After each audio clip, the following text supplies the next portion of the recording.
All right, good evening, folks. Welcome to Monday Night Law here on Kirk's Law Corner. It's this September 16th, 2024. Getting closer and closer and closer to our elections. What's really going to happen? I don't know. Guess we'll have to wait and see if the military does their thing. Which, there's a couple of the channels that I'm broadcasting on live right now, YouTube or Facebook, they don't like anything to do with elections, the truth being told. But it remains to be seen here shortly. And like I said here, probably almost 2 years ago now, coming up, that was the midterm elections. I was talking about how the midterm elections was going to be the change of the guard. And for Idaho, we had a 51% changeover in the Idaho legislature. I don't know what kind of changeover we had in the House and the Senate and Congress. But, Nancy Pelosi's no longer there. There's a few others that aren't kind of really part of that stuff anymore. So the change of the guard has happened. And the big change is really coming this so-called election cycle. And like I've said before, is the fact that we actually don't even have a president right now. With what did happen there, that was all unlawful, and it's all just been a show. And in my mind, it was just to buy more time to get the things done that needed to be done on the world stage. See, a lot of people are expecting to see things happen here in America, when there's much bigger things going on, much bigger. The whole child pedophilia ring stuff worldwide. Dealing with satanic rituals and all that sick garbage, Hollywood and all that stuff that they're all involved in. And they've been, over the last couple of years, really throwing each other under the bus. And the truth's been, coming out a little bit at a time. Most definitely not really in the mainstream media. Mainstream media is, again, fake news. It's been fake news for a long time. It's been owned and controlled by 9 people. Think about that. Something that's owned and controlled by 9 people worldwide. And that was research that I had done back in, 2014-ish. It was like 116 mainstream media outlets worldwide that was owned and controlled by 9 people. So many of you probably have seen the video clips where people have compiled what mainstream media people have been saying, and they're saying exactly the same thing, exactly the same words. How is that possible without it being controlled? So the big picture here is the whole satanic child pedophilia crap stuff that's being taken down. And that's like number one priority. Save the children, right? Then you get into things like the international bankers. I call them international banking cartel. Which is what, in my mind, what's actually going on in Israel right now. Because that's where the Jesuit bankers hang out. And then the 13 families, the Committee of 300, all of this kind of stuff is slowly being taken down worldwide, right? This is not something on a local level, state level, or even America level. This is on the world stage. And again, these things take time, as they say. And they do. because you got to think about how long it took for them to get to where they're at. You know, for the most part, we're talking a couple thousand years, up to about 4,000 years, to get where they're at, or where they have been right now. So this isn't something that's just going to get magically taken down overnight, and everybody expecting that, you know, right now type attitude. Wrong way of thinking. You know, and a lot of times it's like, okay, well, what would you do if you were president?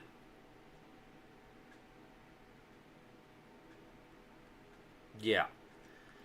Most of the people out there bitching and moaning about that kind of stuff, having the fakest idea. Not one bit of a clue what they would do if they were president. And for the most part, we have to comprehend that our government was hijacked with the Reconstruction Acts of 1871 during that Civil War. That's what the Civil War was really about, was hijacking our government, taking the power away from the people. So here we are, 150 years later, and it's time to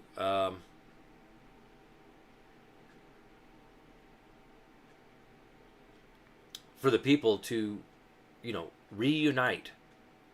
Because again, in our form of government, a Confederate Republic, it is supposed to be of the people, by the people, for the people.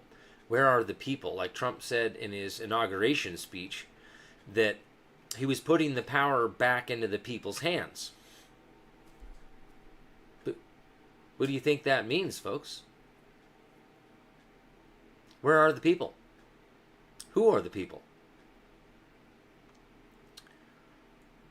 All political power is inherent in the people. We have the right to alter, reform, or abolish anything at any time we deem it necessary. Where are the people? Why do you think the big sidetrack with American State National happened? Has been happening. If all political power is inherent in the people, what the hell is an American State National?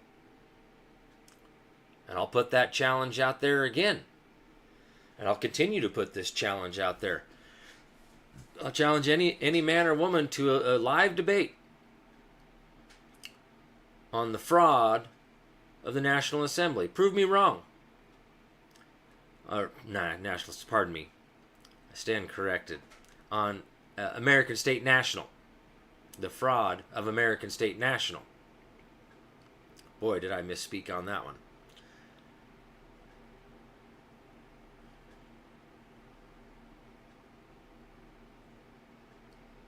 Well, again, this is up to the people.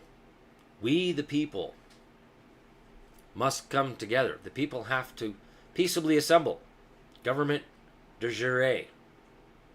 Legitimate, lawful government. And until the people do that, we're kind of going to be in this limbo thing. And under martial law, which is essentially what we've been under since 1868, with the Libre Code, General Order 100, that first executive order.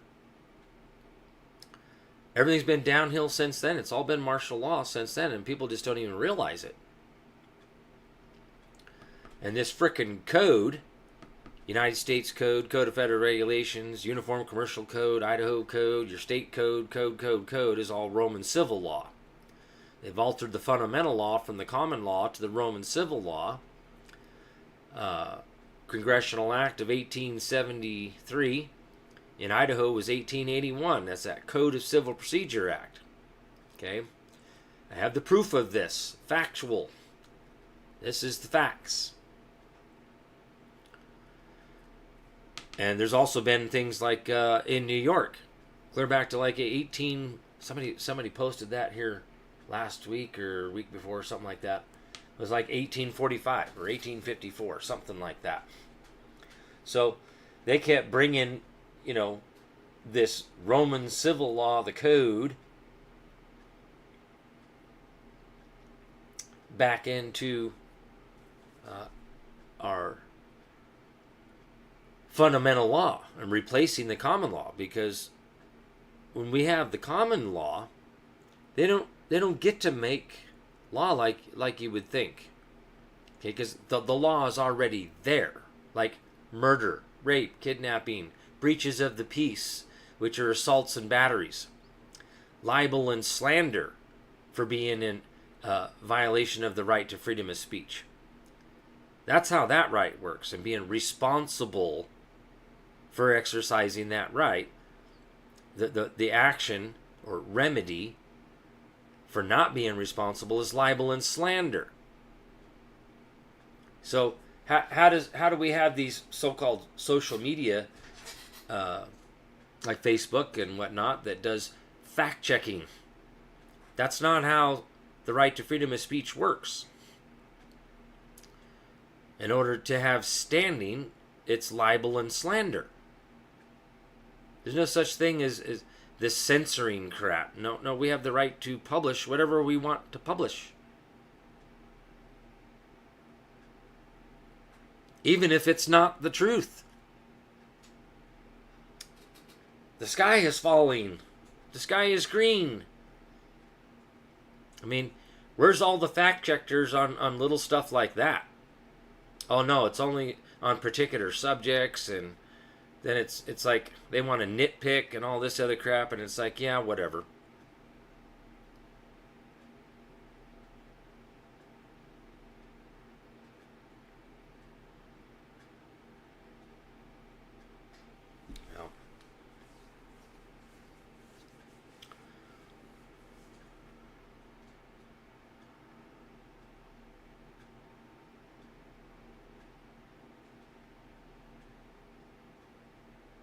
Oh, we did separate from England. There is no ifs, ands, or buts about that. Read the Lee's resolution. We're on Thursday night call there. Roger had brought up the Treaty of Paris, or it's actually called the Treaty of Peace. And there it is, right in there, that England's given up all power, hold of the land and everything. It's all right in that Treaty of Peace as well. So, yes, we did separate from England. It's just England can't stand to, not be in charge. Because what is the known rule of warfare of monarchies? Right here, good old Montesquieu, in his Spirit of Law, is war. They're always about war this and war that. They're always at war. Because that's what they do. But in reality, who's actually behind all that? That's the Jesuits. That's them bankers.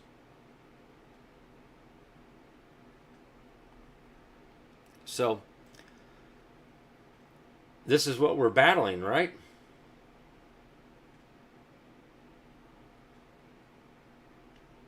No.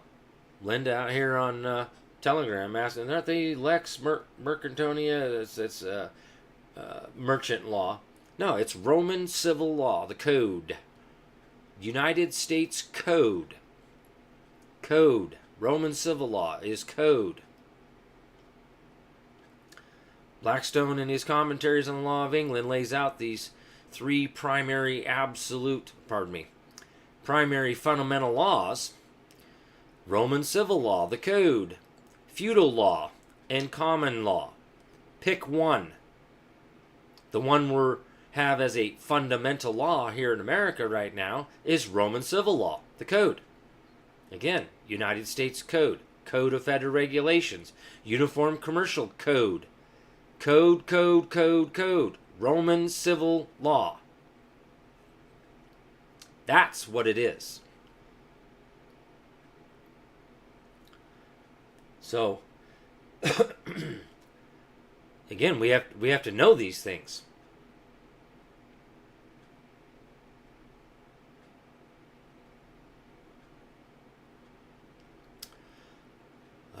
Again, this is from reading history.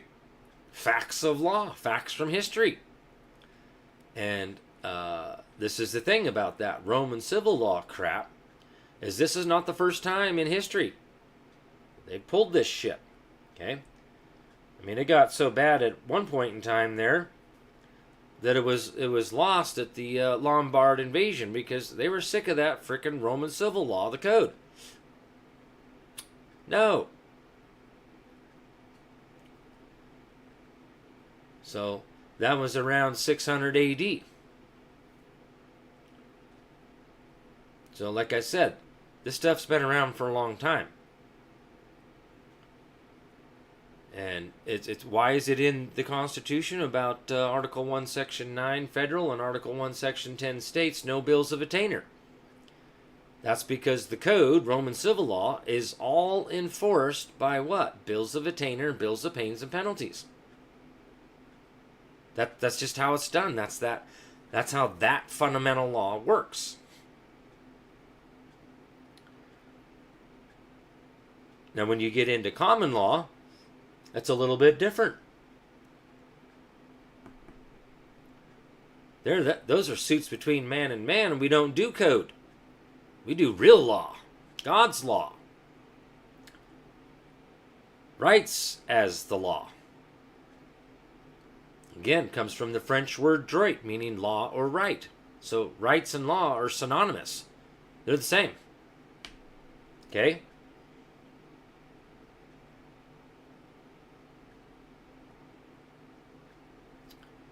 But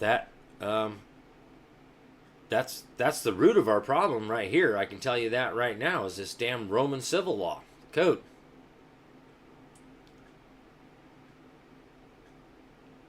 And then, like it says in Bouvet's Law Dictionary, 1856, under law, civil, it flat out says in there that the Roman civil law is opposed to the laws of nature, the law of nations, and the common law. That's right, because it's a whole different body of law, a jurisdiction, a body of law. And it is regarded as fundamental. You know, I've asked this many times out there, well, what is the fundamental law here in America? Supposed to be the common law. But many people don't know that law of the land literally is common law of the land. So, like our state constitutions are law of the land, and then the federal constitution is the supreme law of the land.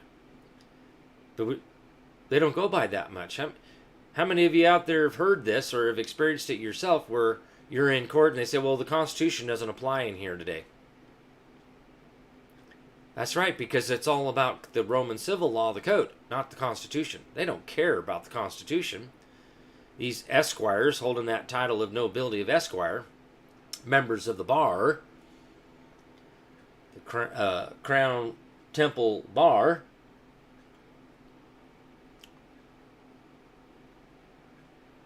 that's the law they practice, and that's why they made up that shit made up term there of unauthorized practice of law. Of what law? And who says it's unauthorized? Unauthorized by who? Who has the authority to make it unlawful?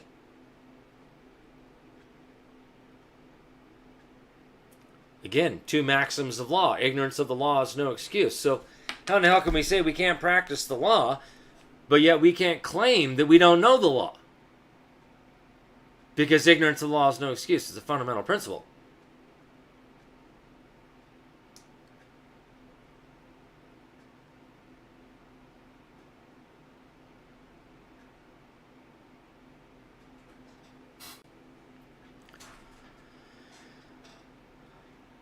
Oh, that's an interesting find over there. Out here on Rumble, a Munson 58. I found documents stating that Washington State, that statehood from territory to state, didn't follow the U.S. Constitution to be accepted into the Union. I also would be very interested in that particular document or documents. If you would, send them over to me there at kirkslawcorner.com. I would greatly appreciate that. Washington being my next door neighbor there from Idaho. But technically speaking, Idaho was born out of Washington, which was also born out of Oregon. So the Oregon Territory got split up. And that's in our Organic Act for the Territory of Idaho. So that would be very interesting to have there if you could send that over to me. I'd be very interested in reading that. Because that would make Washington completely illegitimate. At least your Constitution. And then the reality is look at the time period. That was during the Reconstruction era. Because both Washington and Idaho were becoming independent sovereign nation states practically at the same time. Now, our Idaho Constitution allegedly was ratified by the people in 1890. So that's after the Reconstruction.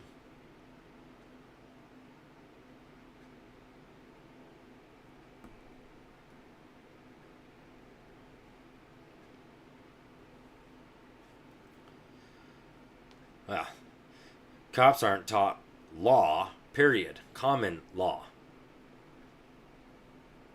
Could care less about, the Constitution.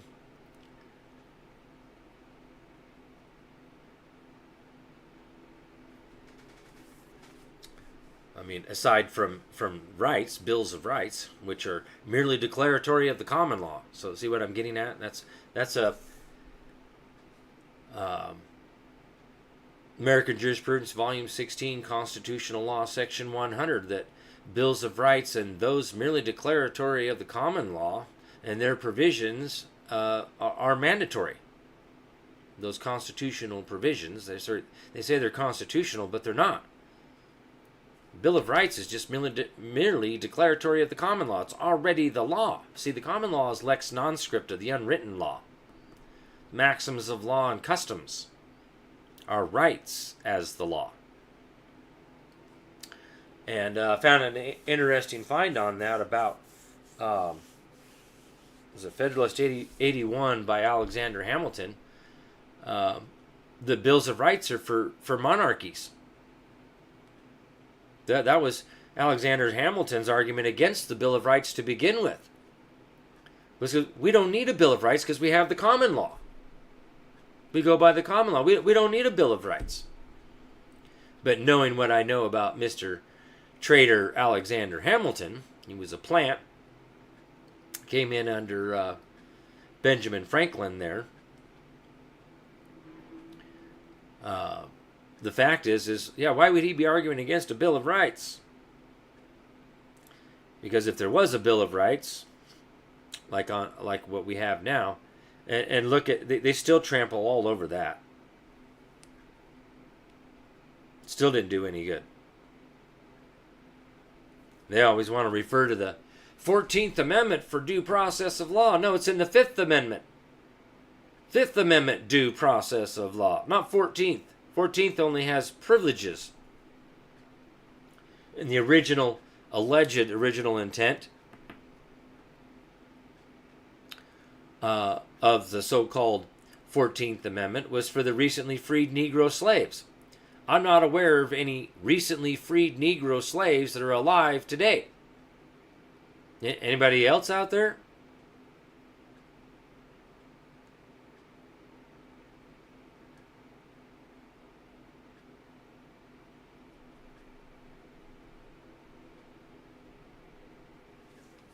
I'm not aware of anyone. So, technically speaking, the 14th Amendment's void for any effect as of today because there are no recently freed Negro slaves running around here. And not only that, I have the congressional record on that 14th Amendment. It was not ratified. And basically, everything from the original Article the 13th to present is all void for any effect for fraud.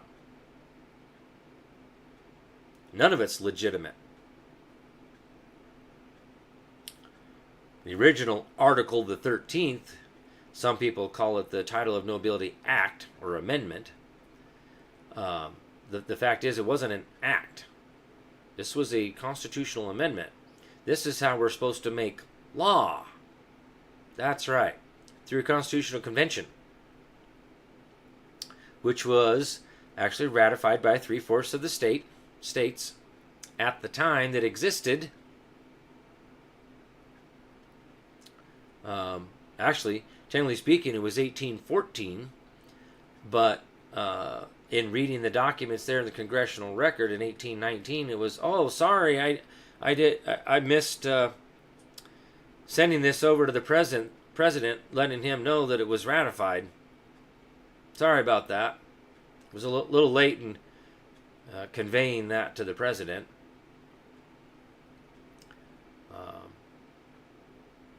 Already been published in several of the states.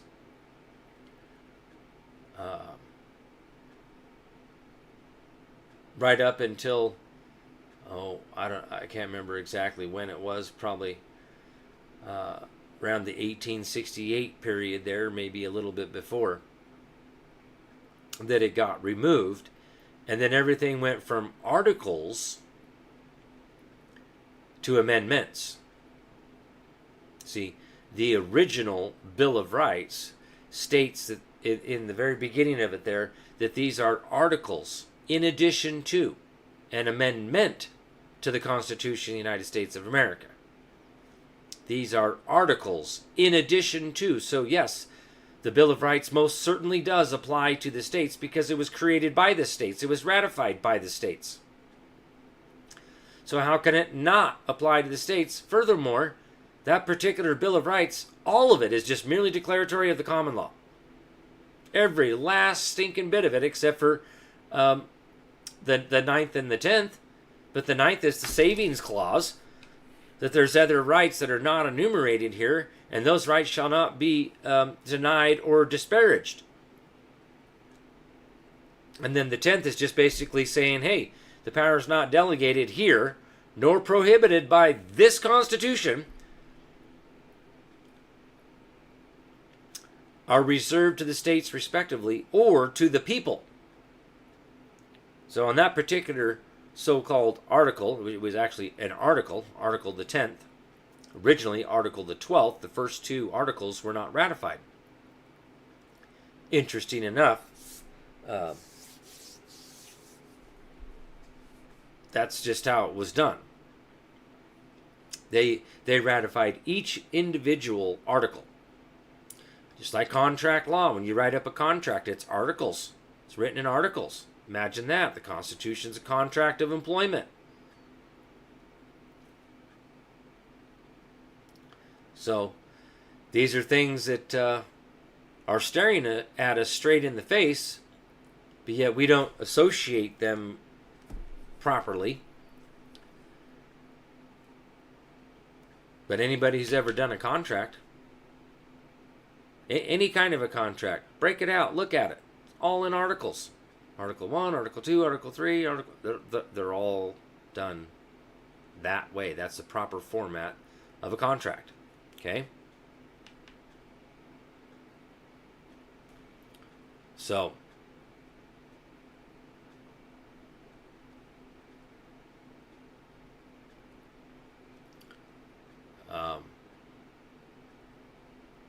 well, blue sky out here on YouTube. Again, you didn't hear what I said. Every so-called amendment after the original Article the 13th is void. Okay? That's when they altered it back then. Before even basically before the Reconstruction Acts in 1868.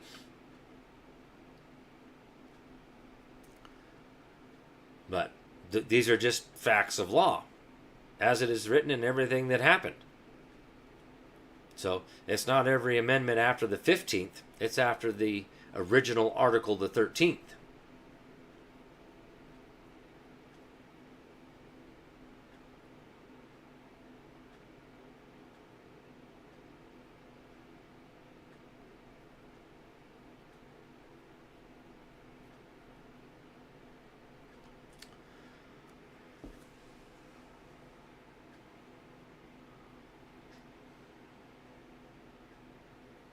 Destry is saying that any action after March 14th of 1861 is void. So there you have it.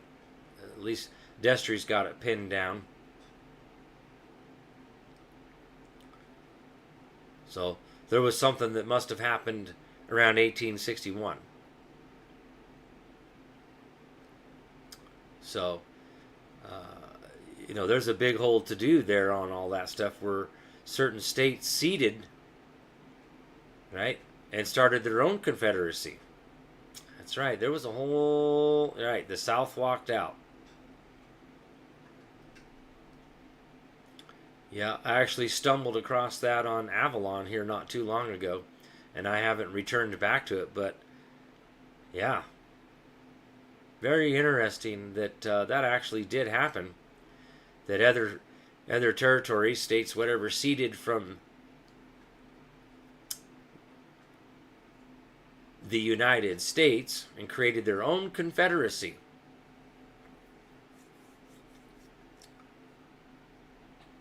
Pretty interesting there. A lot of shit happened during that time.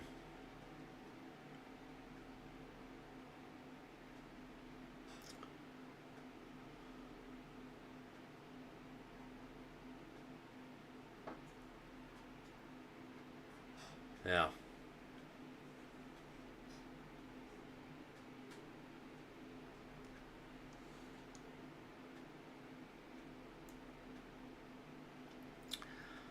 But yeah, it was a lot of crazy crap happened there, and I believe it was Andrew Jackson who actually paid off the debt there prior to all that, and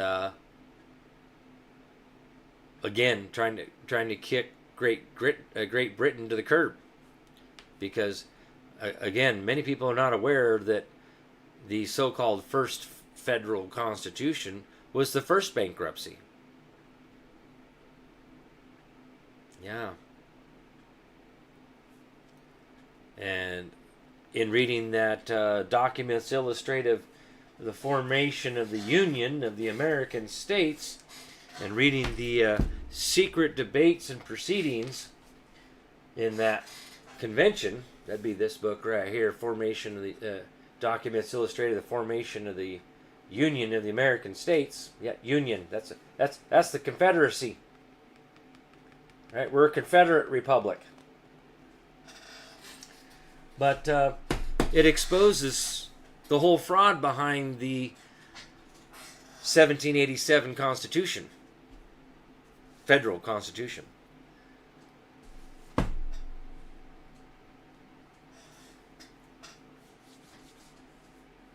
They were only supposed to be,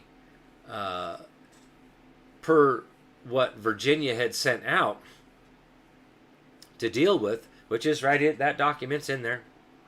The resolution they sent to send delegates for a convention of states, pursuant to Article the 5th, was to regulate foreign commerce. Plain and simple. That's it. That was the only real supposed issues that were presented at the time was how to defend the states and how to regulate foreign commerce. That was it. That was the only real issues with the Ars Confederation.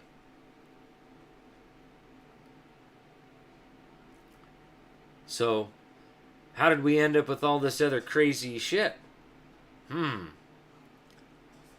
Somebody usurping their powers. That's what that the secret debates and proceedings exposes. And there's a couple of the members in there that were flat out saying, hey, we're not supposed to be doing this. I am not on board with this Constitution. And then later down in the debates, all of a sudden they come back and they change their mind and sorry about that. I didn't mean it what I said and blah, blah, blah. What? No, that's somebody who got pulled off to the side, probably beat up in the back, back alley or something and said, "No, you're on. You're going to get on board with this." And what blew my mind in there was they said, "Well, this may be the only chance we got. So let's just go ahead and do it right now. Do whatever we want to do here, and the people can just deal with it later."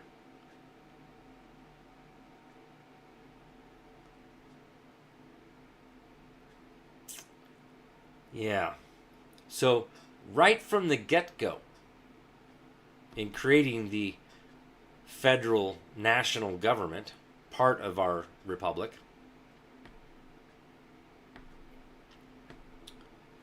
you know, it was a con job, right from the get-go. They wanted to have that power. They just couldn't. They just couldn't see to let it go and let the people, be in full control. No. They got to have their dirty, grubby little hands in there. And, the thing is like, okay, how long do you think this satanic ritual crap stuff's been going on? It's not just children, but how long do you think this stuff's been going on?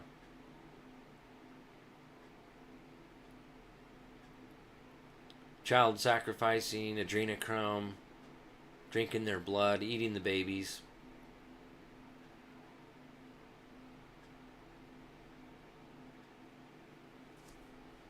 Seriously, how long do you think this stuff's been going on?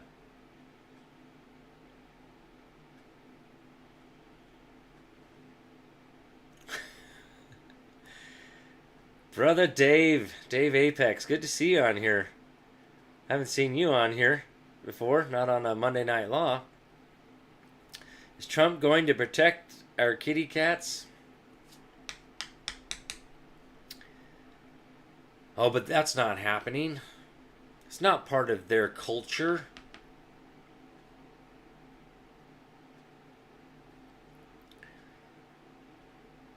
I'll tell you, folks, this whole satanic ritual stuff, this stuff's been going on for a long time. A long time.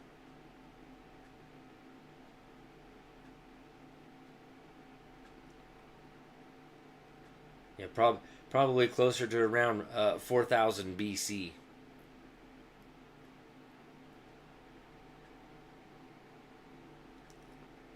I got one comment. Since Genesis 6. Since the beginning. Right? That's, the evil's been around us the whole time.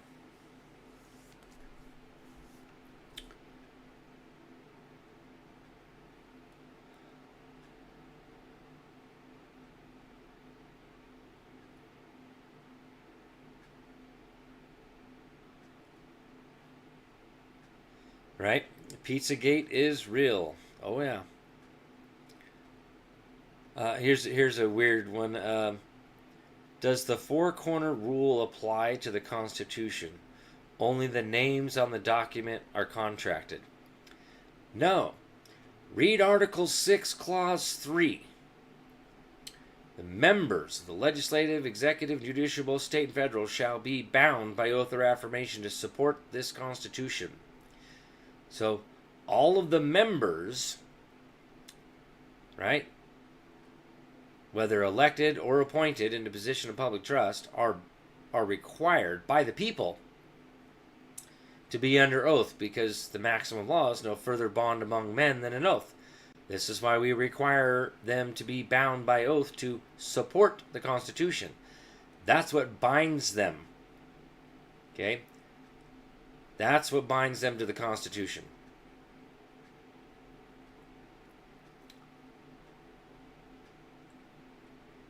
Remember, the people allegedly created the Constitution, not the public servants.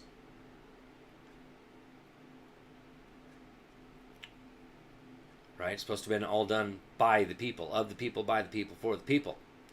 So,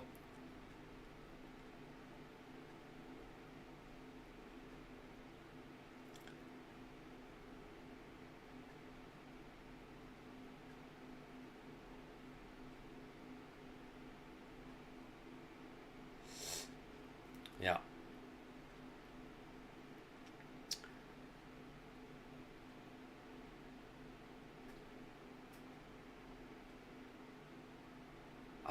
I don't know that one.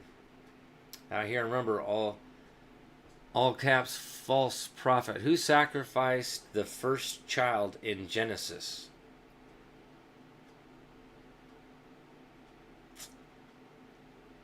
I don't know. I can't answer that one. Was it Cain and Abel?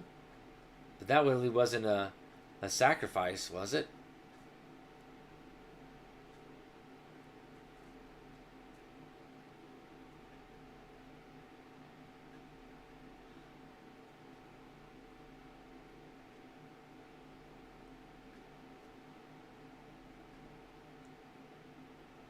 Corruption detector. Holy smokes.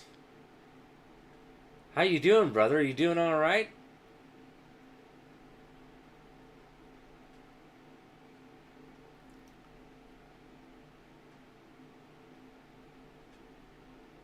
Destry. I didn't have any say in the creation of the Constitution. Well, I agree with that. I didn't either.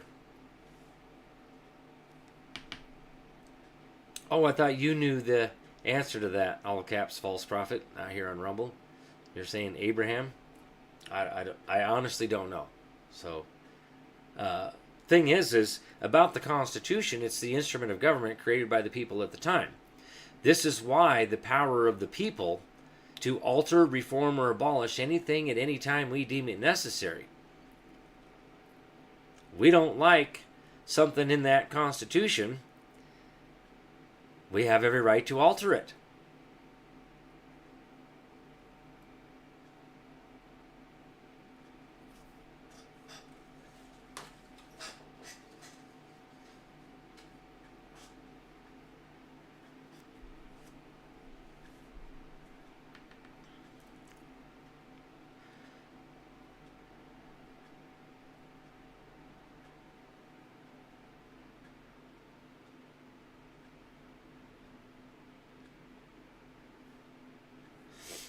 Yeah.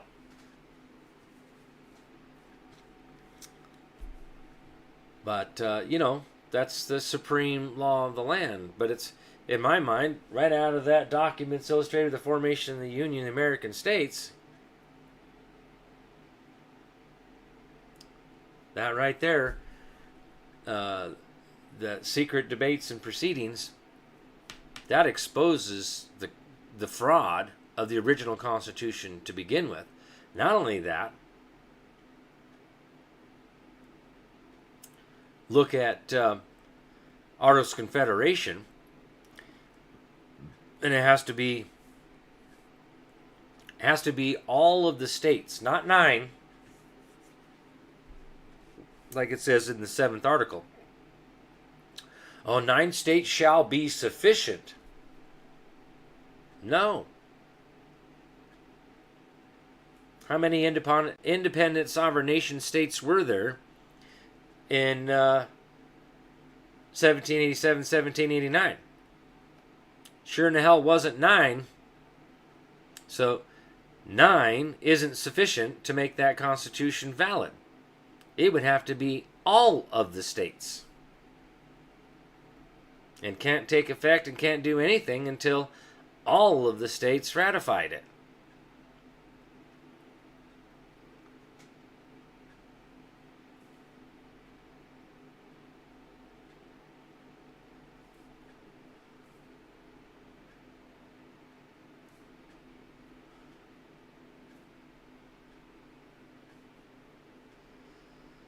Well, I'm glad you're still with us there, corruption detector.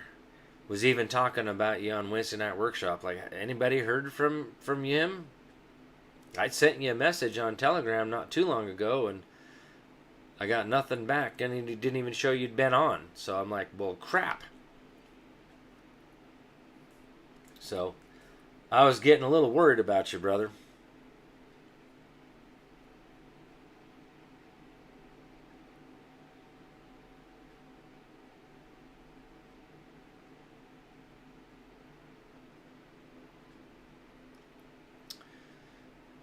Yep.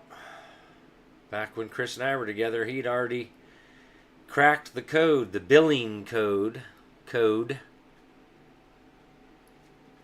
That was something that happened right there before Chris was murdered. By the way, Congress had contacted Chris and it was said they were now prepared to hear Chris's argument on getting rid of the bar. And the fact that he had cracked the billing code on the backside of all these cases. That's code. Imagine that. It's all code. Roman civil law.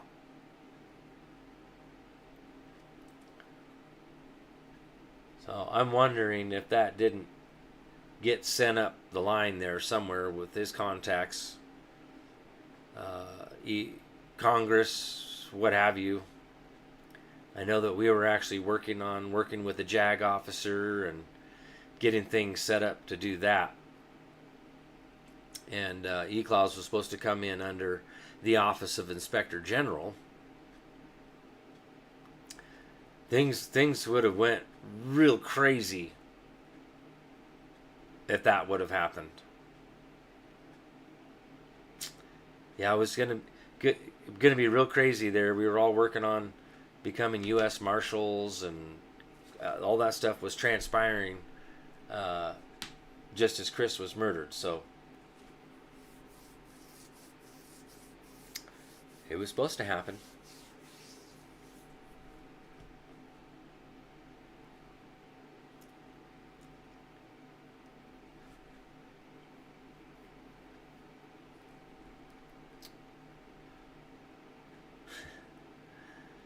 Bought a cigar to celebrate. Yeah, I know.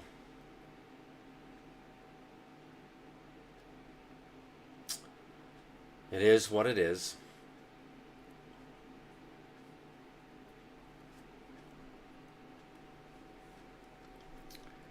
No, they don't. Diesel for We the People News. Government does not like people messing with their alleged money. That's right. They've hijacked it all, right?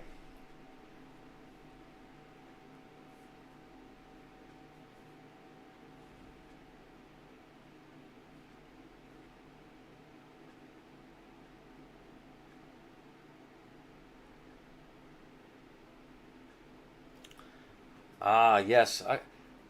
I thought maybe you were actually talking about that one, all caps.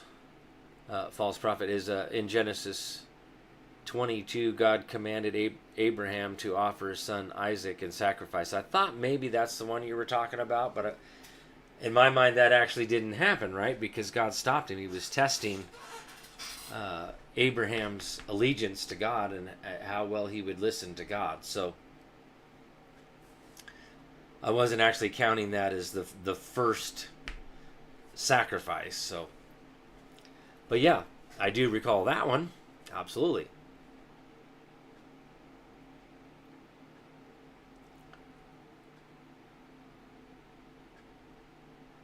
You bet, corruption detector. We were worried about you.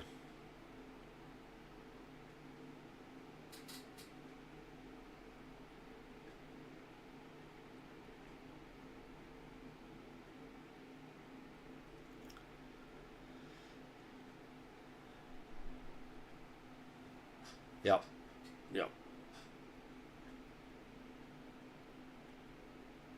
What?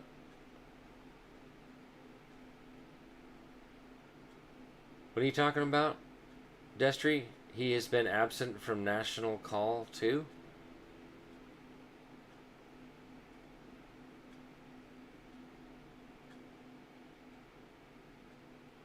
I missed something. Huh.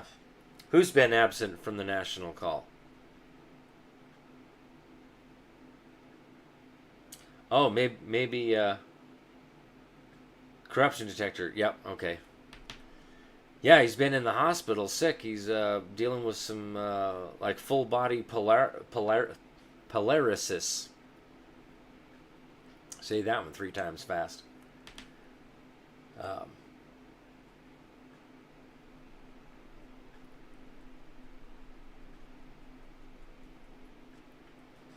I'm just glad to see that you're here, that you're alive.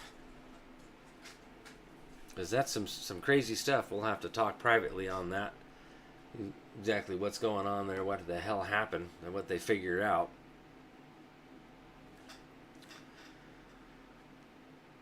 But glad to have you back.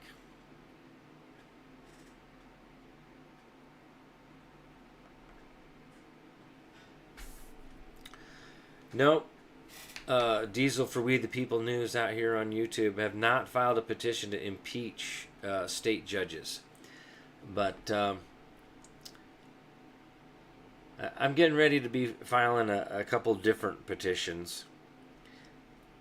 Working on that one for the military guys who've been unlawfully discharged because they wouldn't take the jab. We're still piecing that together. It's kind of in its final stages. I really need to get that sucker, the full petition drafted up. And I've got to pull my lawful notification letter out and start working on the brief part to submit that with the petition. But yeah, that's going to be huge. So, on the list of things to do, I've definitely been pretty busy over here remodeling a house next door, tearing all the old siding and stuff off and redoing the siding, the whole house, getting down to the fine wire, and then I got to paint it. Then once I get that done, then I get to have a little bit of a sigh of relief break, and then I can kind of get back to focusing on some more of this stuff. But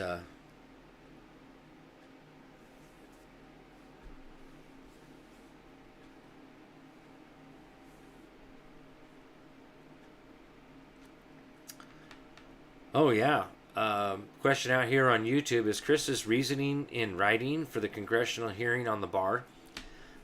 Absolutely. It was a petition to Congress. That's how E-Clause got created, challenging the bar as a monopoly and you can't license the practice of law. And that was in April of 2017. Essentially, E-Clause was officially created by Congress in October of 2017.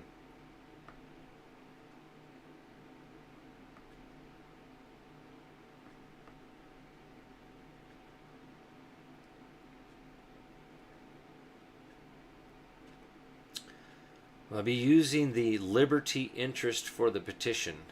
Are you referring to, and this is Eaton, forgive me if I didn't pronounce that correctly, we'll be using the liberty interest for the petition.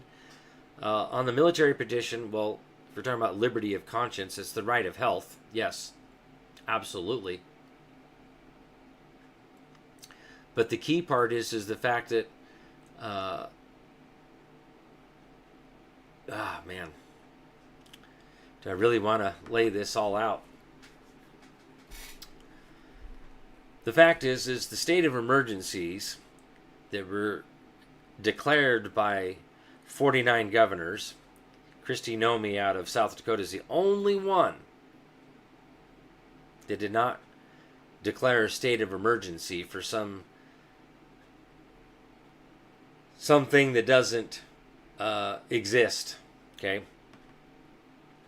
But the fact is state of emergencies are supposed to be for enemy attacks. It is in our written, as it is written in the Idaho Constitution. Okay, that's what a state of emergency is. Per the code.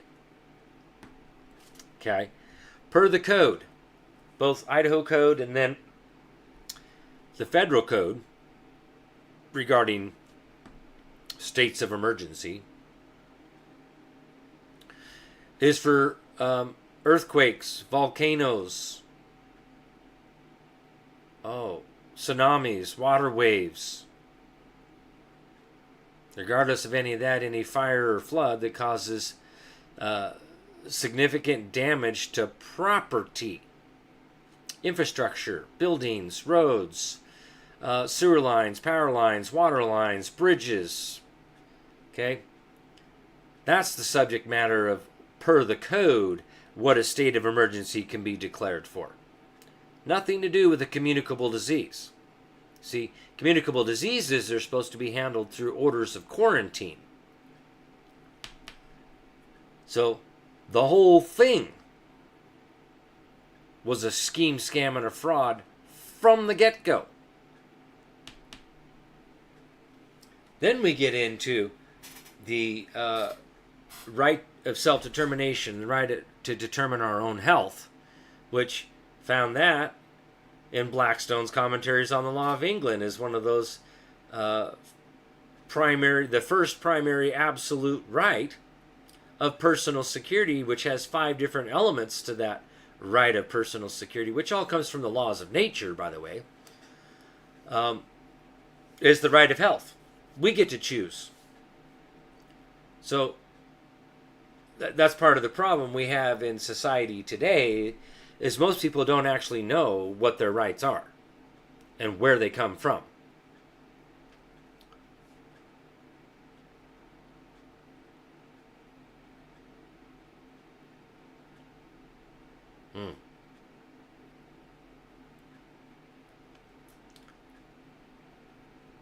So, we have the laws of nature, natural rights.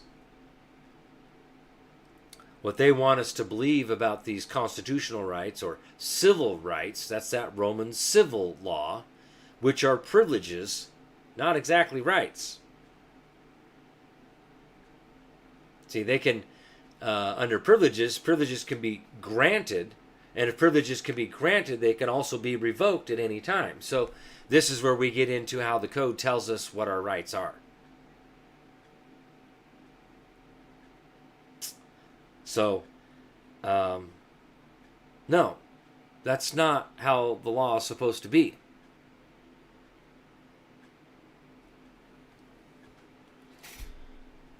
Well, Diesel for We the People News, you might have missed it, but the code is Roman civil law, a fundamental law.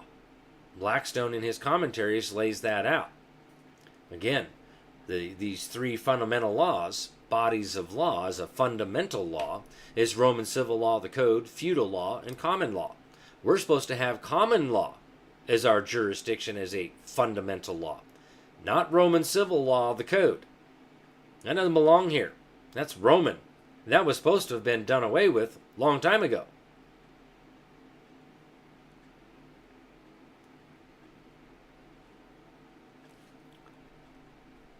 So, again, that is the root of the problem.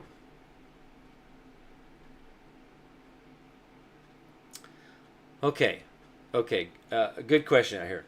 Can I explain the difference between a statute and code? Okay. So first we have to comprehend government in a box. Over here in the first box, box number 1, we're going to call that a monarchy. Now, let's unpack a monarchy. Well, what do we got here? What's the first thing? We got fundamental law. Oh, it's Roman civil law, the code. The code is the law. It's not constitution or anything like that. Just the code is the law. Okay?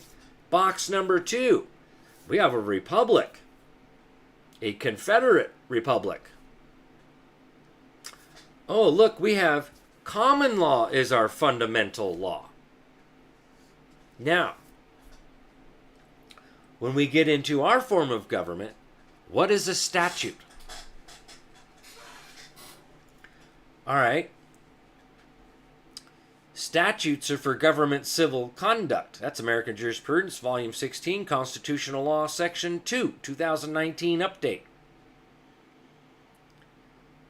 So a legitimate statute, first, you have to go to the Constitution. Second, you got to find where it says that the legislature has subject matter jurisdiction here over this subject and has the authority to make appropriate legislation regarding this subject.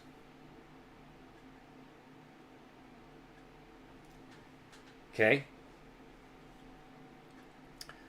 So, for example, like on elections, what was the power delegated to the legislature in dealing with elections? They're only supposed to be able to regulate by statute the districts, where the elections are held, and what times, not how the election is held. See, the common law dictates how elections are supposed to be held. It's already the law. And the real history behind that is everybody's supposed to show up at a specified date and time. Then they're supposed to be nominated. Then we're supposed to cast a ballot. Then the ballots are supposed to be counted directly in front of the people, right there on the spot.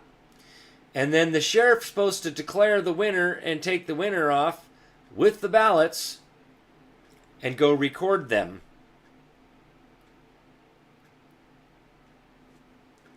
That's per the common law how it's supposed to be done.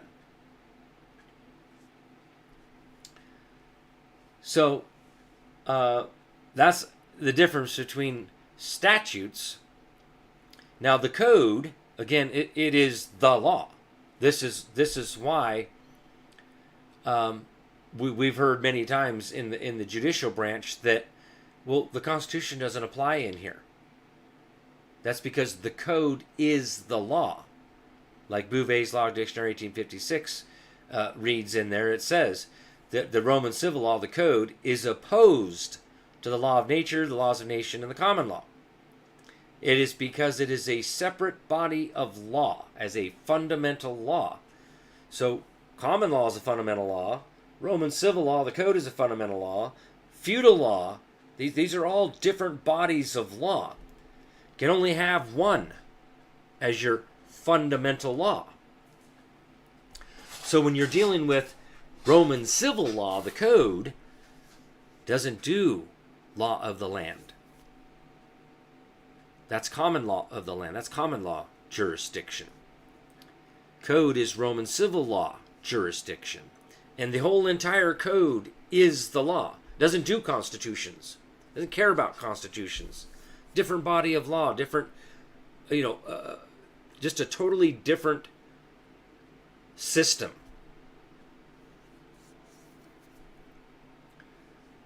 So, but the main thing is yes, the statutes are for the public. So, for example, to regulate restaurants, there's a statute that gets created. That's a legitimate statute to regulate, right, commerce. And on a local level, state level, right, that's powers retained by the people or the state, is to regulate local commerce, intra-state, not interstate, intra, inside the state. Now, in order to make everybody safe, you gotta have all these health and safety standards. That's supposed to be done by statute. And how that's regulated. Now, those statutes only apply to those businesses that apply for a business license regarding it being a restaurant. Okay? So, those particular statutes, it's called personal jurisdiction. What's the person that it applies to? Those that are bound by it. A corporation that incorporated into the body politic policy. Now they're bound by that particular policy based on the type of business they have, that the business that they're in. Those particular statutes only apply there to those corporations with that business license under that subject. Okay? So, like a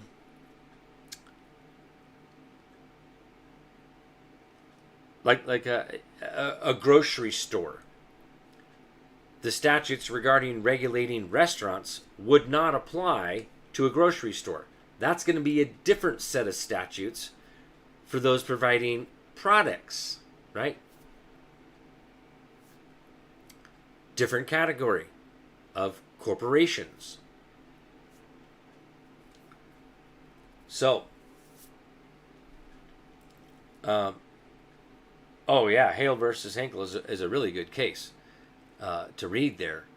There's a clear distinction between a corporation and an individual.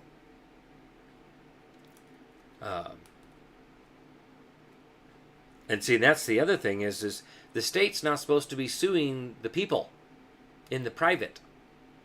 They're only supposed to be regulating corporations. And the people are the ones that should be filing grievances with the legislature dealing with corporations, because even Hale versus Hinkle refers to this, that there's a reserved right in the legislature to do an investigation to see if they've exceeded the laws of their creation. The statutes are in fact the laws of their creation. That's what regulates them.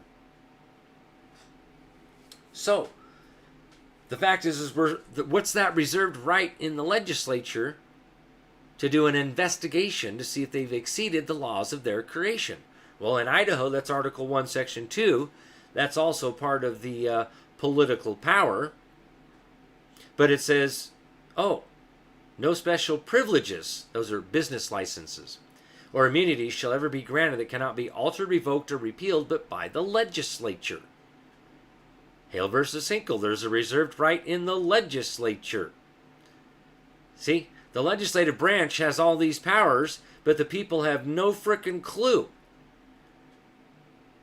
Including the people, the representatives and senators in the legislative branch have no clue that this is what they're supposed to be doing, that this is the powers that belong to them. And see, again, this is a right that is dictating this. Our rights are the law. Our right is dictating the remedy.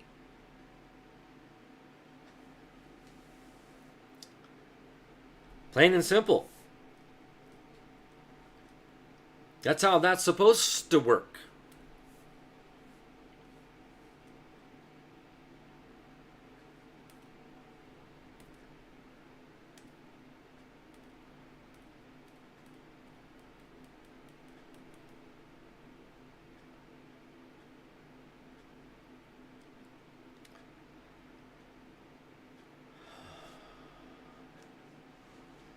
What do we got here?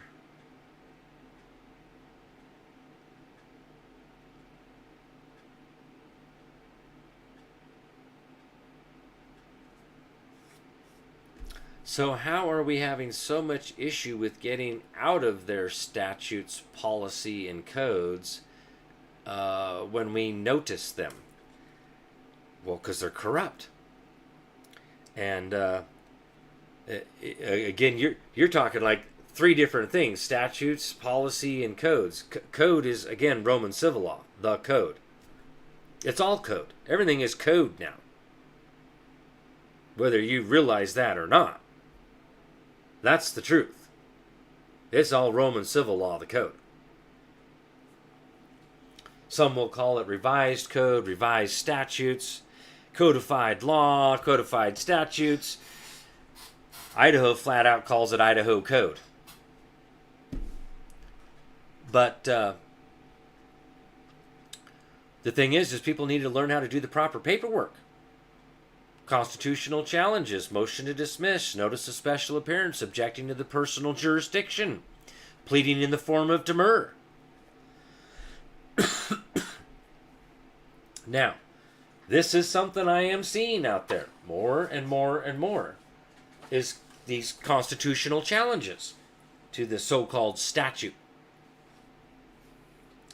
And that was something I was going to bring up tonight, was this newer case here. Third Circuit on the Second Amendment about 18, 19, and 20-year-olds. Well, are they able to have arms? Oh my gosh.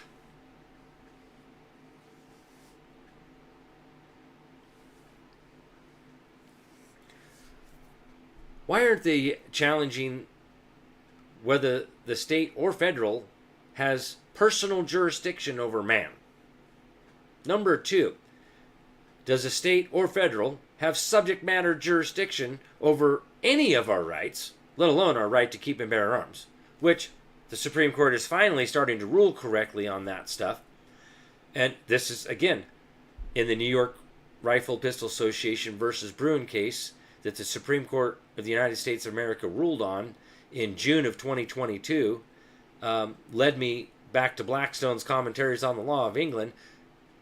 That first primary absolute right of personal security, one of those 5 elements, is the right of self-defense, which comes from nature, the laws of nature. So,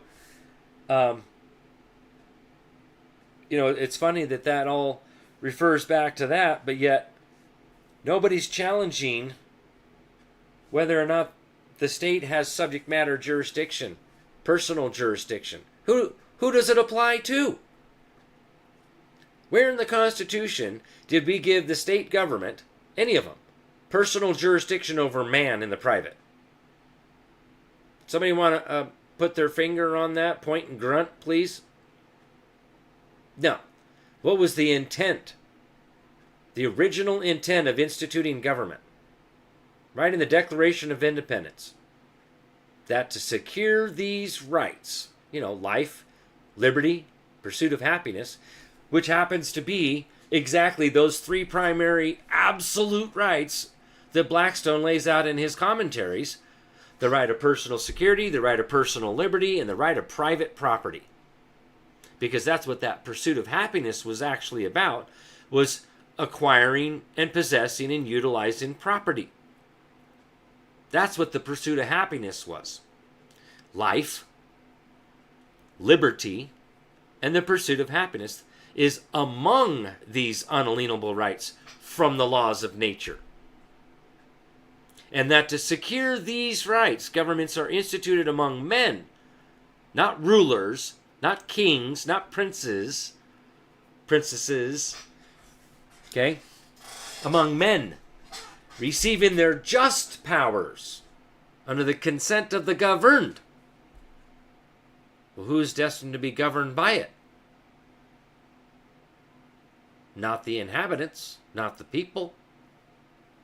Well, some of the people that are business owners, right? Because they're the ones that are, the people is the business owners, the one paying taxes, paying the bills. That's who the people are, right? Having an equitable interest in what they create. And they created it to secure their rights along with the rights of man, but their rights to act in commerce, and only to be regulated depending on what kind of commerce they're in. Foreign commerce. At the ports, because that's Article 1, Section 8, Clause 3. That's the power granted to Congress. And therefore, if Congress is the one that has the power to regulate foreign commerce, that means the states can't regulate foreign commerce. So can they regulate interstate commerce? Well, they try to say, well, it's foreign and interstate, because it says, well, it's foreign commerce between the states, foreign commerce and the Indian tribes. So you got to go back and read Federalist 45. What was the intent behind that particular section? To regulate foreign commerce. Doesn't say anything about interstate commerce. But again,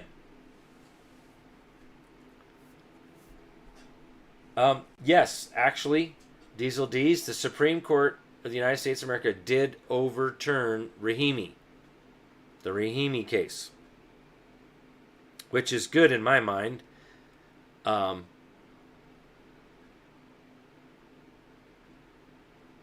That they said, oh, well, there has been some history of limiting the right when you're involved in certain crimes.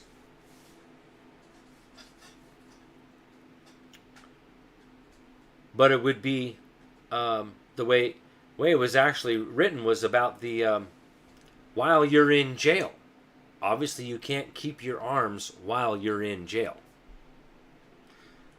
But in the Criminal Practice Act of 1864 for Idaho, it specifically states in there, when you get out of jail, when you're done with your time, whatever, you get all of your rights back. Because otherwise, any legislation that says, well, you lose this particular right, that's a bill of attainder, bill of pains and penalties. That is legislation that prescribes punishment. So, I think they got a little bit to work out there on that, but if you're a threat to society is what it's really supposed to be about, and they're really kind of being sticklers on that, finding this stuff in history, and what they do find is what they're going by. So I would say that there's got to be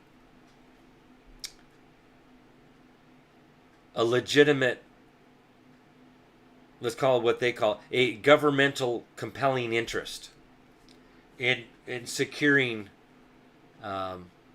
peace and safety. Well, in my mind, if a man is so dangerous that we have to take away his right to keep and bear arms, his right of self-defense, we have to deprive that right, even if it's temporarily, then he needs to be sitting in jail. Because if he's out, it doesn't matter what. If that man wants to murder somebody, well, it doesn't have to be with a pistol, rifle, or a shotgun. Right? It could be with a knife. It could be with a car. Right? It could be with anything. With these types of men or women that are dead set on murdering somebody or causing physical harm to somebody. What does it matter what they use as arms? It's the man that's dangerous. So, things that I have read and what it says is there that's the whole purpose of, the whole like a initial appearance and to determining the bond. What are the ties to the community? How long has he lived here? Does he have a job? Oh, those kinds of things. And then the severity of the alleged crime. What is he being accused of? Oh, well, he took a knife and stabbed this woman. Okay, we don't want this guy out on the streets. Period.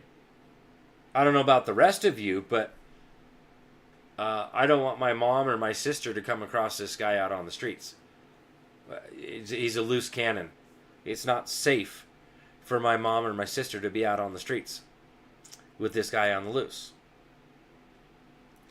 Considering he's already been accused of doing it, clearly there's going to be some sort of evidence behind it, presented even at an initial appearance by the accuser. So that's how that's written in law, in the history of law, of how that's supposed to work. But again, I go back to, where does it say state or federal,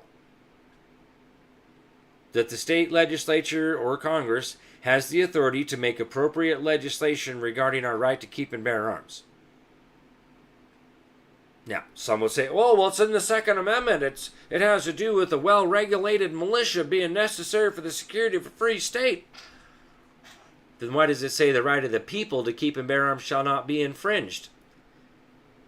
Even one little piece of legislation would infringe on that right, because it comes from nature as a right of self-defense. But the reality of what the Second Amendment is really about, again, the militia is composed of the body of the people themselves. Number two, the organized militia, that well-regulated militia that Congress has the authority to regulate, is the military. But see, 10th Amendment, or retained by the people. We didn't delegate that power. And what the intent of that was all about was so that the people had arms to take up against tyrants, to point them at tyrants, to tyranny, to those involved in serious human rights abuse and corruption.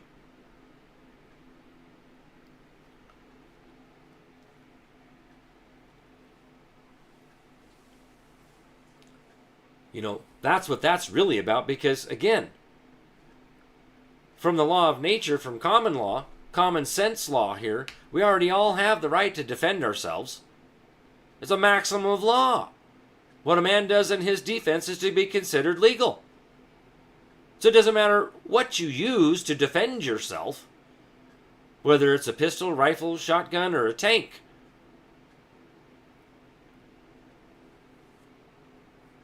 That's part of the other thing is the fact that no standing armies, and that it's in the federal Constitution that Congress is supposed to do all this stuff and declare war and support the army and all that stuff, but not for longer than 2 years. That's so that our military didn't get built up to a point where we ended up with standing armies and having our military better armed and equipped than we are, the people, and therefore we get into a state of tyranny, a despotic government.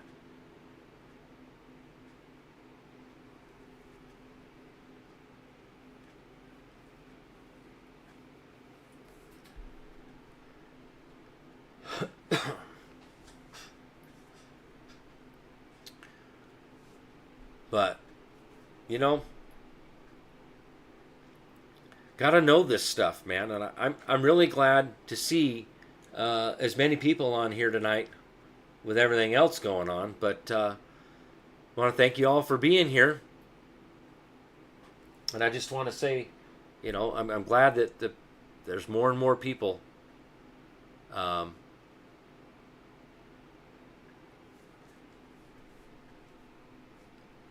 paying attention, trying to learn this stuff. And I'm fairly aware that I'm pretty much the only one out here doing this stuff.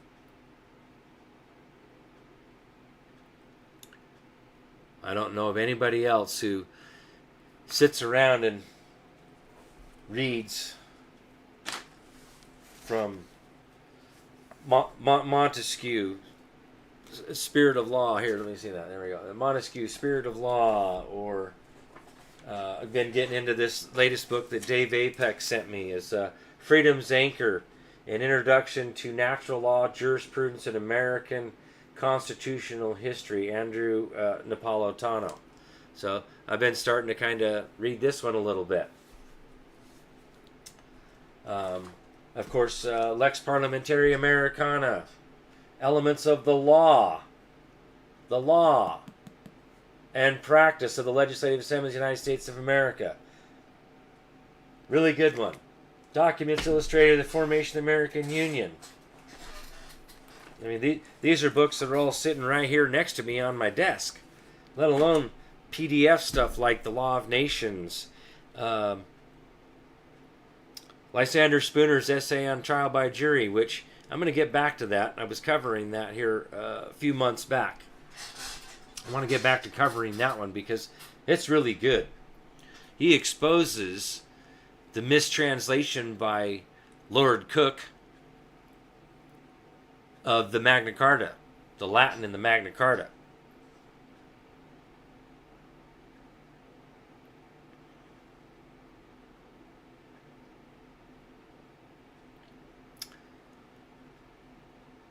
And then trying to share it with you folks, the letter of the law as it is written. A lot of this is not my opinion. These are facts of law, citable. And again, I'm kicking myself in the butt because that,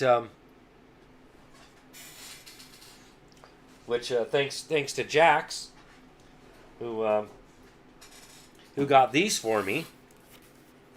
Now I actually have all 4 volumes, right, of Blackstone's Commentaries on the Law of England. Yeah, good stuff in the book. Although this is written in Old English where S's are F's. Pretty interesting. But, if it wasn't for what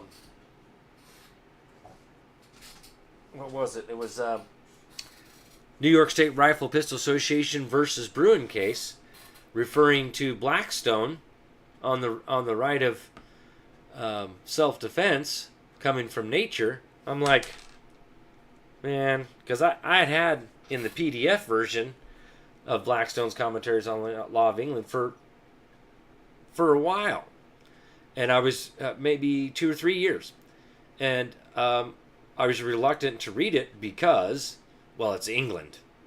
And I hate England. And it's Blackstone. So I'm like, I kept putting it off. Well,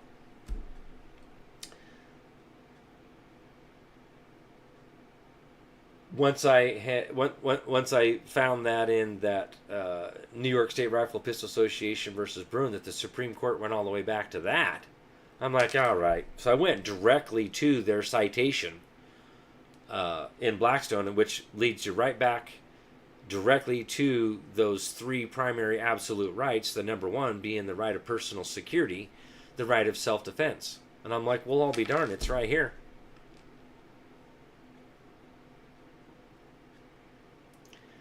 But again, the right of the people to keep and bear arms shall not be infringed. So, what does infringe mean?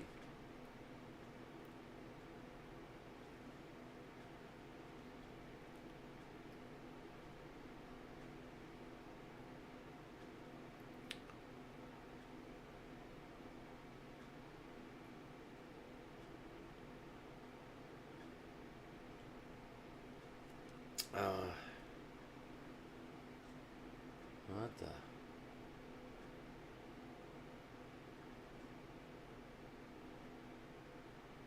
Yeah. So, that's the thing is, it's like, where's the delegation of authority to make legislation? Now, some of you may think, well, what are you talking about? Well, I'm going to show you what it looks like from the Constitution itself, going to the 14th Amendment, of course.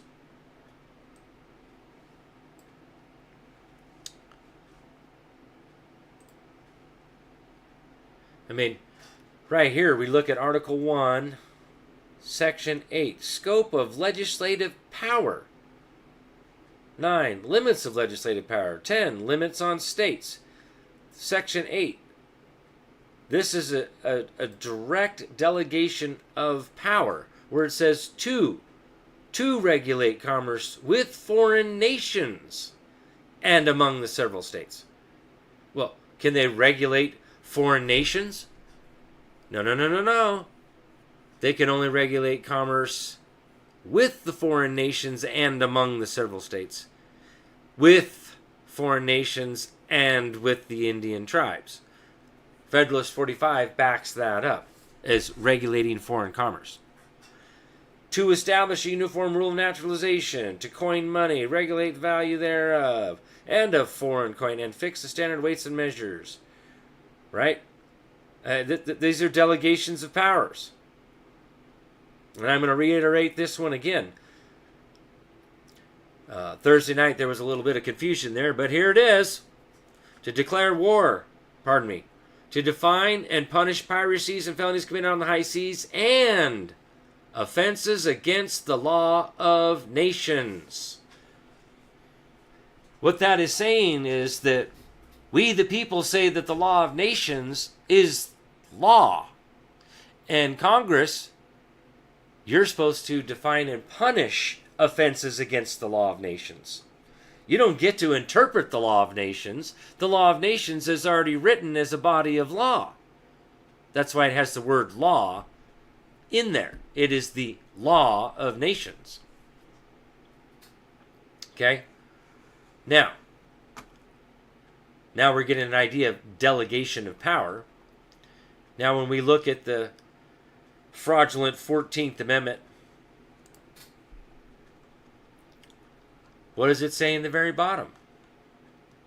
Oh, the Congress shall have power to enforce by appropriate legislation the provisions of this article. Where is that statement under the Second Amendment? Or any of the other rights?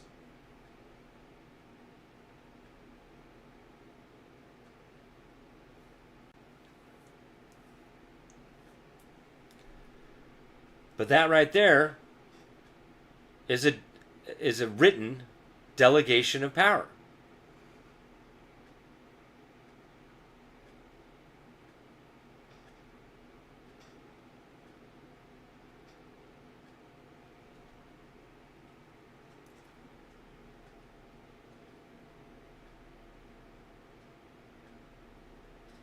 Yeah, I agree. We need more people getting with their state assembly stuff and joining my Wednesday night workshop on Patreon.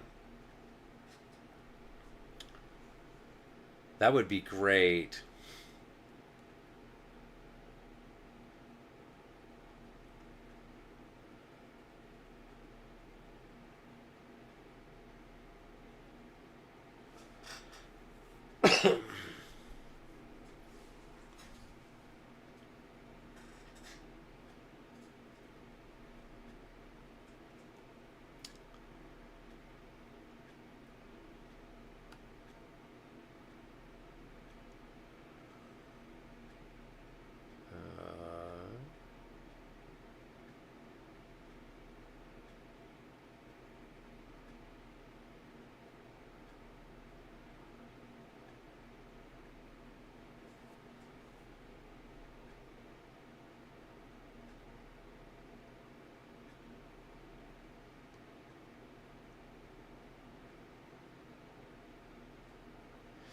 Right? I've actually read that, Diesel, for We the People News about Texas's Second Amendment. But the reality is, what does it say in the supreme law of the land in that Bill of Rights? Now, Congress was derelict in their duty in allowing Texas to join the Union with having that verbiage in there. That's the whole point of Article 4, Section 3, and Section 4 to guarantee a Republican form of government. That's part of Article 4, Section 3. New states may be admitted to the Union. They have to be approved. So, there's a problem. Congress was derelict in their duty by approving that Constitution and allowing them to have that as their law of the land when it's in direct violation of the Second Amendment, or Article the Second. The right of the people to keep and bear arms shall not be infringed. Period. And then, here we go again. Man, I shouldn't have closed that. I'll have to open that right back up again, because right there in Article 1, Section 8, what was the powers granted and the limitation thereof? Territorial jurisdiction.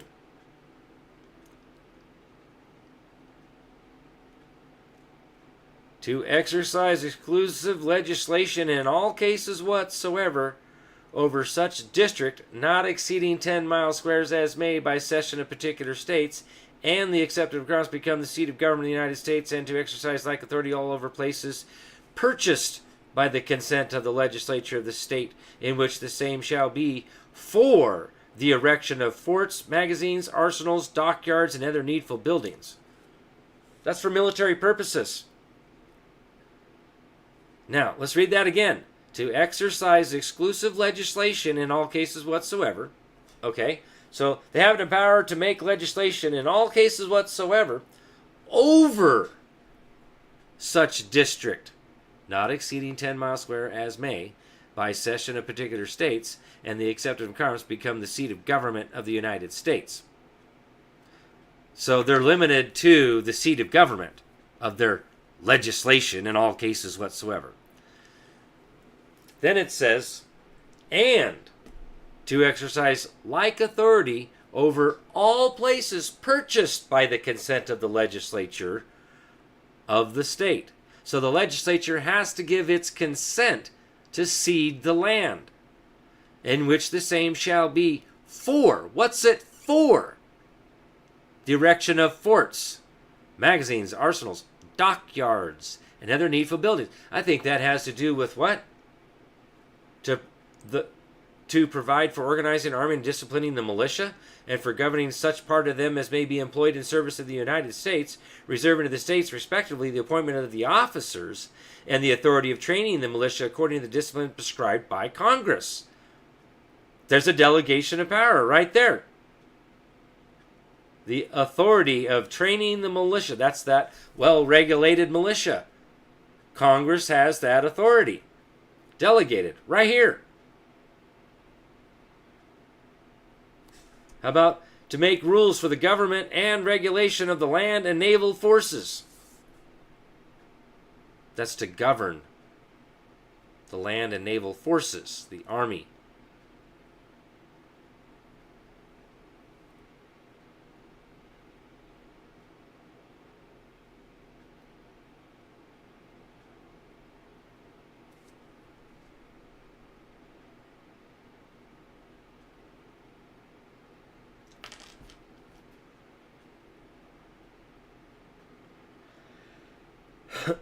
So, and again, here we go. To make all laws which are shall be necessary and proper for carrying into execution the foregoing powers, and all other powers vested in the by this Constitution in the government of the United States or in any department or office thereof. Okay, they're still limited by the Constitution. It's not a free-for-all. It's about carrying into the execution of the foregoing powers in Article 1, Section 8, and any other powers that's in the Constitution itself. So again, the Constitution is the instrument of government. This is the law of its creation. If it doesn't say they have that power, then that power doesn't exist. Period. Contract Law 101.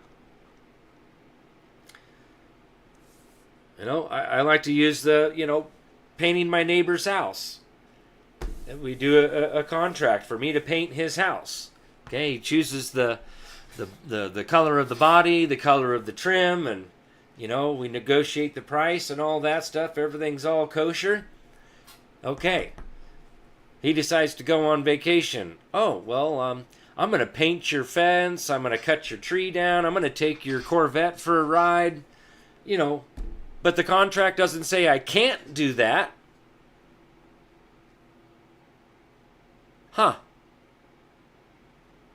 Well, that doesn't seem right.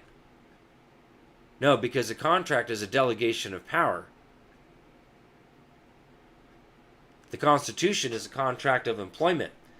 And the people created it. And this is the law of its creation. And it must follow the laws of its creation.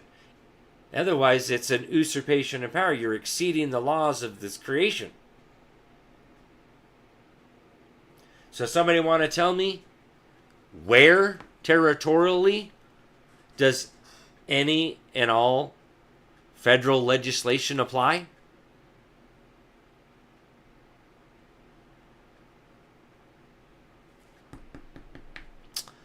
I guess that would apply only right here. So the 10 miles square, the seat of government, and any land that's purchased by the consent of the legislature that's supposed to be for forts, magazines, arsenals, dockyards, and other needful buildings. That's for military purposes. Now, dockyards, we could say that's for naval, but it's also could be for commerce, right? But the reality is why is it talking about the erection of forts, magazines, and arsenals? So we kind of have to get the gist of what's being granted here. That's for military purposes, for militia. Because notice it doesn't say military here, it says militia. To provide for calling forth the militia to execute the laws of the Union, suppress insurrections, and repel invasions. To provide and maintain a navy. To make rules for the government and regulation of the land and naval forces. To raise and support armies, but no appropriation of money that use shall be for longer term than 2 years. So, where does it say military? It says militia, it says navy. Land and naval forces, an army, or armies. Armies are armed bodies of men, armee. But it's a militia, a well-regulated militia is necessary for the freedom of free state, right? The state of being free.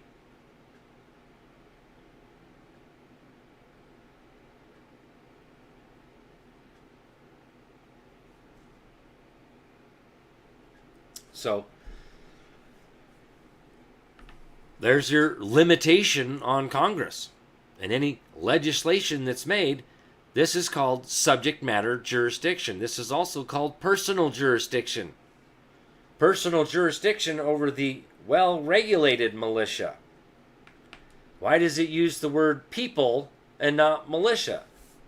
The right of the militia to keep and bear arms shall not be infringed. No, it says the right of the people.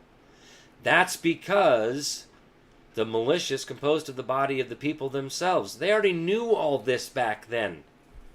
They're preying on our ignorance, folks.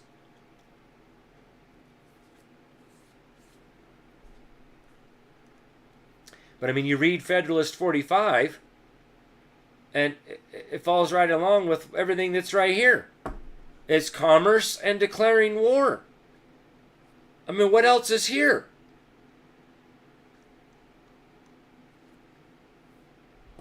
I mean, immigration. To lay taxes and collect tax duties, imposts, and excise to pay the debts and provide for the common defense and general welfare of the United States. It doesn't say to support an FBI, CIA. Doesn't say any of that. It says to provide for the common defense and general welfare. What's that general welfare mean? General well-being, so that we're actively free.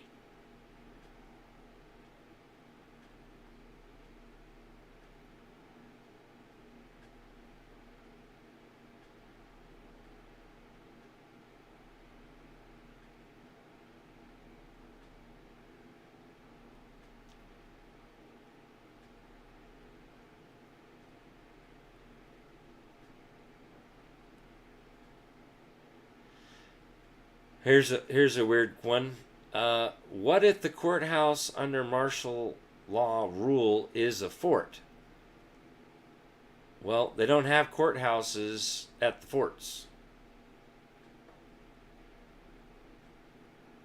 Well, they might, but those would be military tribunals, right?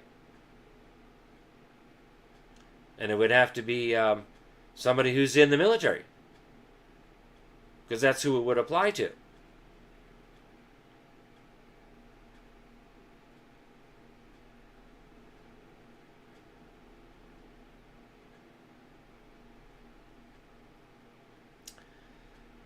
Well,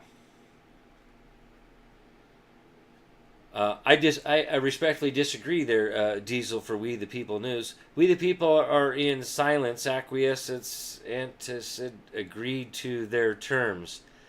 No. No, no, no, no. That's called despotic government. Because the Constitution is the instrument of government, and they're exceeding the authority granted to begin with. They're the ones that are bound by it. They're supposed to follow it. They're supposed to adhere to it.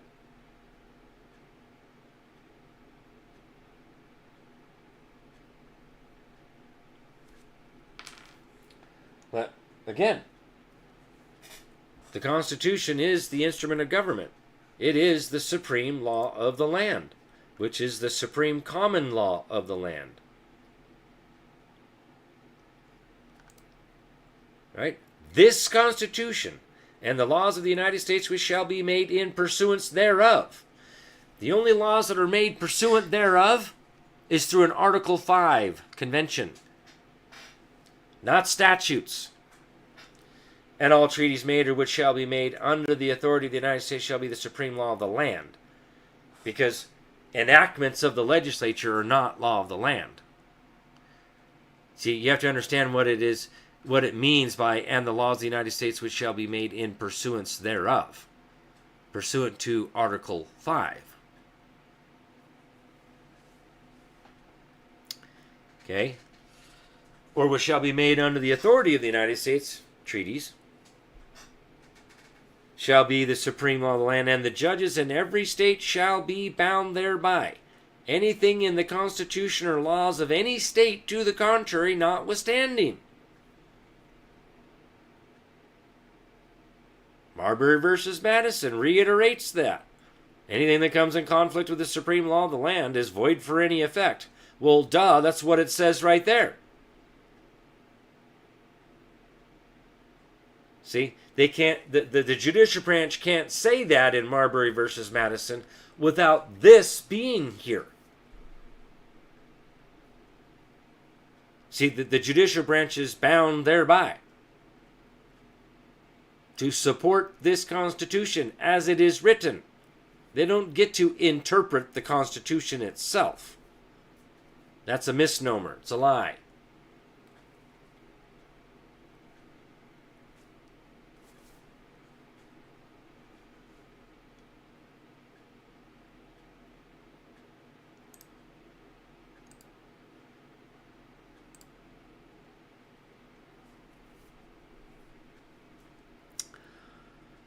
So, you know, this is the thing is, what's been said now is, oh, well, yeah, they're supposed to interpret the statutes or legislation and that kind of stuff, whether it comes in conflict with the Constitution.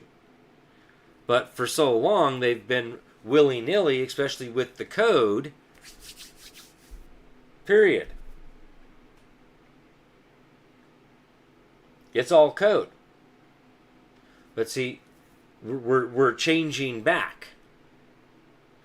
Okay? We're changing back to the common law. I've said this for years now. Trump did his proclamation there, reestablishing the rule of law, the Constitution, the Bill of Rights is the bedrock of this nation called America. Okay? What's the report on the Commission on Unalienable Rights?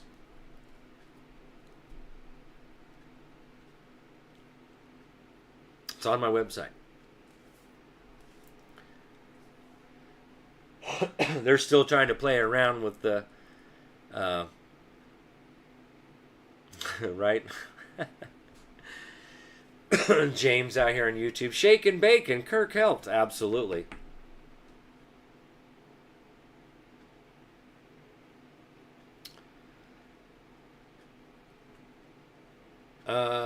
David A. Henderson out here on Facebook. And what if the federal court is not upholding our legal framework? Huh. Well, Blackstone talks about in the commentaries the vindication of rights, which is through the judicial branch, then through the legislative branch, And then if we don't get anywhere there, that's when we get to take up arms. So if you're having a hard time in the judicial branch, maybe we ought to follow the second part, which is the right to petition the legislature for the redress of grievances, state or federal, Congress. So if you're going through your state legislature and you don't get your relief that you're demanding, as so long as you're within your right to demand that, and they fail, then that's when you go to Congress. Now, that's due process of law. So I hope that answers your question about what to do if the courts aren't upholding the law.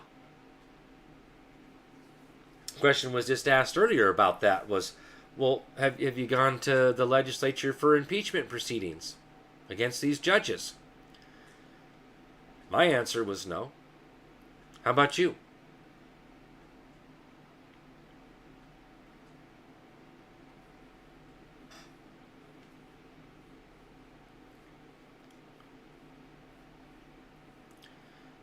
Yep, that's right. The Patriot Act, fake code. They don't have any authority, subject matter jurisdiction, let alone personal jurisdiction.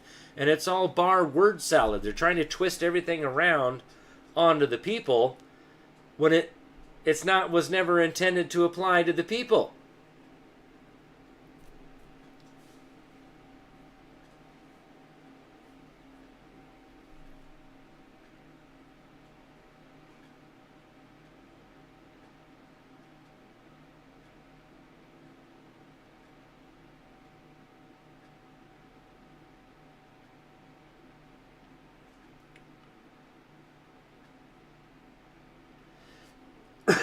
But, all right, folks, it's getting to be about that time tonight.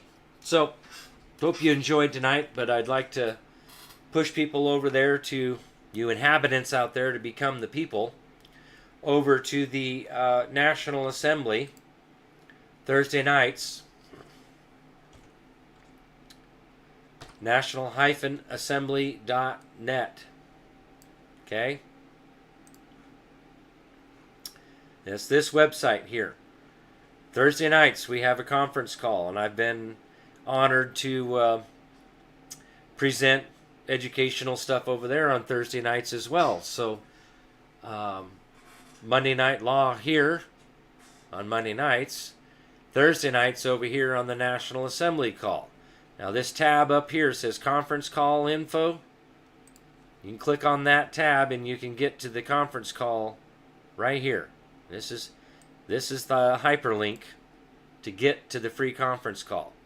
Now, if you download and install the app on your phones, your tablets, your desktop, your laptop, whatever have you, it'll work a lot better. Not only that, you get to see what's on the screen. Otherwise, if you don't have any of that kind of stuff and just do the dial in, that's what this is for. Okay? Now, if you need a little tutorial there for your smartphones, there's the YouTube link for that. Tutorial for your desktop computers and that kind of stuff, there's the tutorial link on YouTube for that. Learn how to use it. It's pretty simple, but I say that because I'm somewhat computer literate and a little bit of a techie. But for those of you that aren't as inclined as I am, I still have issues with using it as well. So, a computer in general, but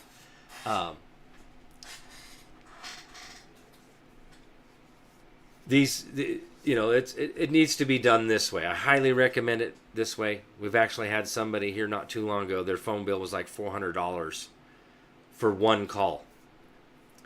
They do charge certain ones, and that's what this disclaimer down here is. This is known an issue with two telephone providers, T-Mobile and Metro PC.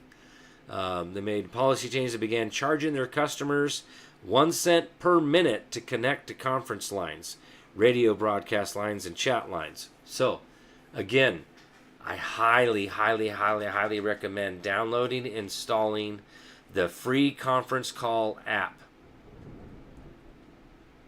Whether it's on your desktop, your laptop, or your cell phone, tablets, whatever. There's an app for it. There's an app. Okay? So, Um, Thursday nights. Well, where's the time? Oh, there it is. It's in blue. Okay, every Thursday night, 6 p.m. Pacific, 7 p.m. Mountain, 8 p.m. Central, 9 p.m. Eastern. Okay, the very beginning parts, the assembly business type stuff, and then once we get done with the roll call and all that good stuff, then we get into the general discussion, Q&A, and teaching. So we've really been trying to focus on more structure in the teaching and the Q&A, and getting a little more organized over there. And I applaud them that are in charge of that National Assembly stuff over there for doing what they're doing and inviting me on there to teach and answer questions. So the last few weeks that I've been on there, it's been great. In fact, this last Thursday night, we ended up going clear up to 9:30.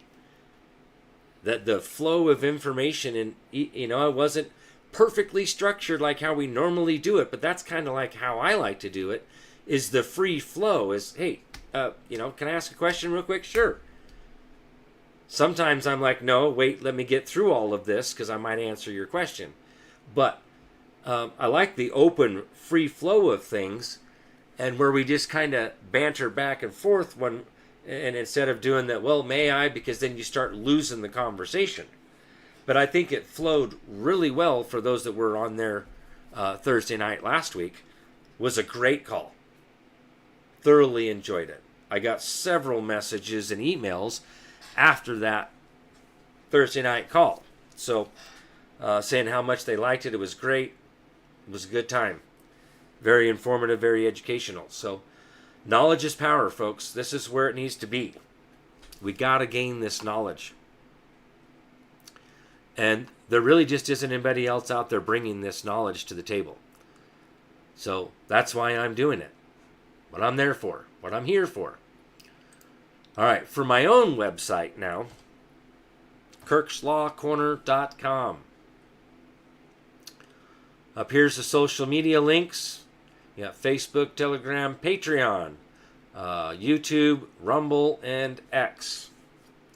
Well, I was broadcasting live on all of those except for Patreon until X decided to change their little policy there, which is, again, weird because I can't go live from my desktop, but I can sure go live from my phone still on X.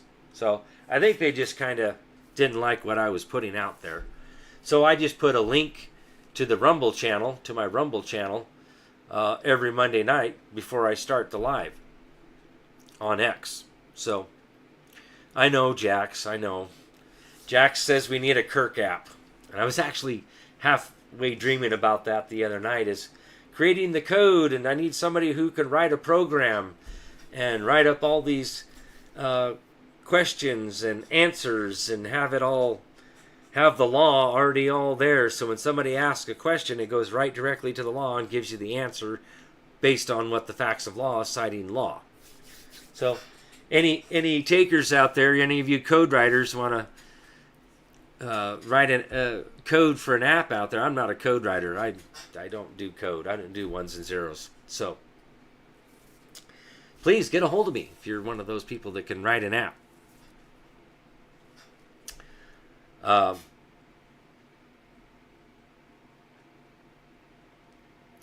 than that, my website here take you to the free educational series. It says here episodes 1 through 8, but I've added 3 other videos in there. 2 of them on the laws of nature from the Law of Nations, and then the other one's going over the report of the Commission on Unalienable Rights. So that's on my YouTube channel. Go to the playlist. If you click on this, it'll take you to episode 1. It may just play right through them. If not, when you click on this and it takes you to YouTube, just click on my channel, then go to playlist, and you'll see the educational playlist. That's free for anybody out there to watch. That's what I highly recommend. People watching the free educational series. Now, I've learned a buttload even since I did these, 5 years ago now. So, from there, If you'd like to get in on Wednesday night workshop, that's tier 3 on Patreon. Now, tier 1 and tier 2 is set up to help support me in my endeavors and everything that I do out here for free. I greatly appreciate those subscribers over there in tier 1, tier 2. Those of you in Wednesday night workshop, thank you. And on the one-on-ones, that's tier 4. If you want one-on-one time with me, that's tier 4. That'll get you 1 hour to start with per month. And if you want more time than that 1 hour per month, that's something we can discuss later. But that's how you get a hold of me one-on-one, directly asking me questions about whatever you want to learn about regarding whatever you got going on law-wise, you know. Education. For regular donations, because I just don't have, you know, they shut me down on PayPal and Cash App. So the only other way I really can get donations is through the snail mail. That's over here. Here's the address over there to the office, 6477 West Fairview Avenue. Suite G is in Gulf, Boise, Idaho, 83704. And a quick shout out to Miles, who does the website here for me. Thank you. Right down here on the bottom, website by Miles at divina.website. If you want to give a shout out to Miles, even just a thank you for running the website for me, you know, send that over to him. Let him know. All right. Yeah, that's any of those postal money orders, regular money orders, cash wrapped aluminum foil. Even personal checks work. I've run them through my bank. They go through. They just hold them for about 2 or 3 days. But I do not do any crypto. None. Zero. None. I don't believe in fake money, even though we deal with Federal Reserve notes. But at least I can hold them in my hand. Crypto cannot hold in my hand. Doesn't exist. It's a figment of somebody's imagination. But